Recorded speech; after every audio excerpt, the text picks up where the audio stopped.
Hello and welcome to the paid weekly recap for the week ending February 6, 2026. I'm Keith Harwood, CIO of Yellow Tunnel, and also pictured as Vlad Karpel, the CEO and founder of Yellow Tunnel and the creator of the artificial intelligence behind the paid system. Normal disclosures before we get started. Options involve substantial risk and are not suitable for all investors. Yellow Tunnel and myself are not investment advisors and not registered with the SEC nor FINRA. The information in this presentation is for education and information purposes only and should not be considered trading advice. And finally, myself and/or the team at Yellow Tunnel may have a financial interest in the securities presented in the trade ideas. If you need more time with the disclosures, please go ahead and pause the video here. And I also urge you to check out the characteristics and risks of standardized options available at the link highlighted. Now on to this week. 10-year yield started the week on highs, rejected 4.3% again, and closed at 4.2%.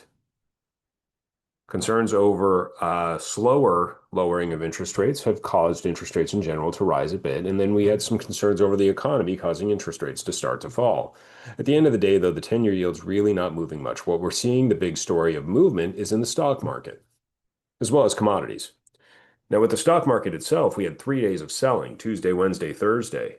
A lot of this can be attributed to earnings, concern over tech earnings, concern over AI spending, very much the tech-focused selling pressure. And we see that very clearly here in the NASDAQ chart. While the S&P 500 found support at the 100-day moving average on Thursday, tech pushed through that on Wednesday, much further on Thursday, and then started to bounce back but not close above the 100-day moving average by Friday. For the broad market, we ended up closing mid-range because Friday was a very bullish day. Market buying back, getting more aggressive, buying a dip once again.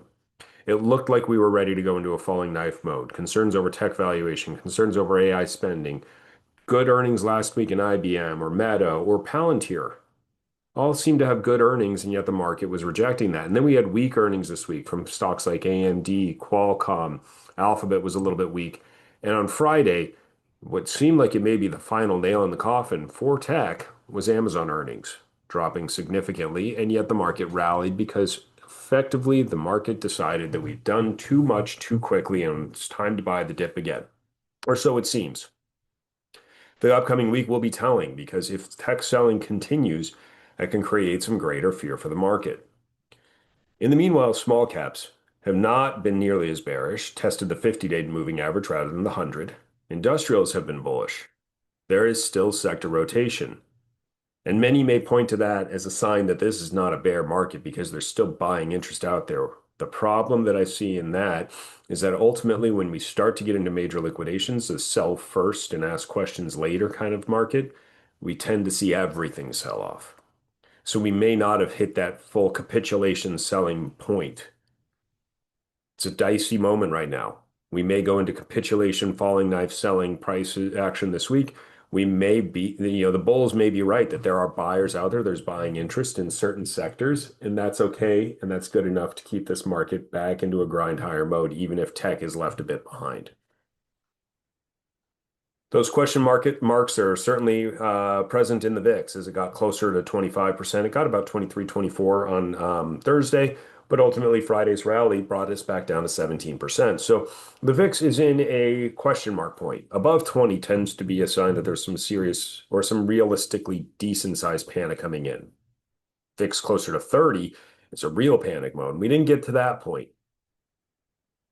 Instead, we got up into the low 20s and then fell back to a range where it's uncertain, which I think fits.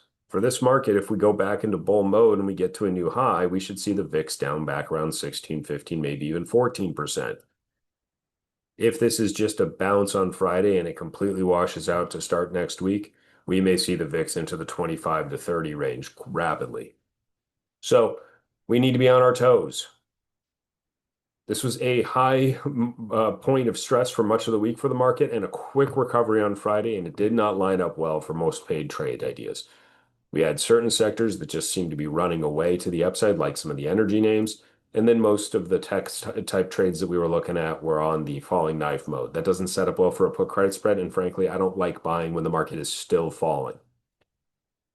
We don't normally add positions on Thursdays or Fridays, so even with the recovery on Friday, it was a bit too late in the week to add a new trade. We got new ideas that are coming out tomorrow morning that we'll evaluate. We may look at an entry on Monday. We may see one on Tuesday, maybe Wednesday. I do expect to see new trade ideas this week, but when you got a market like what we had last week, it may not be the case.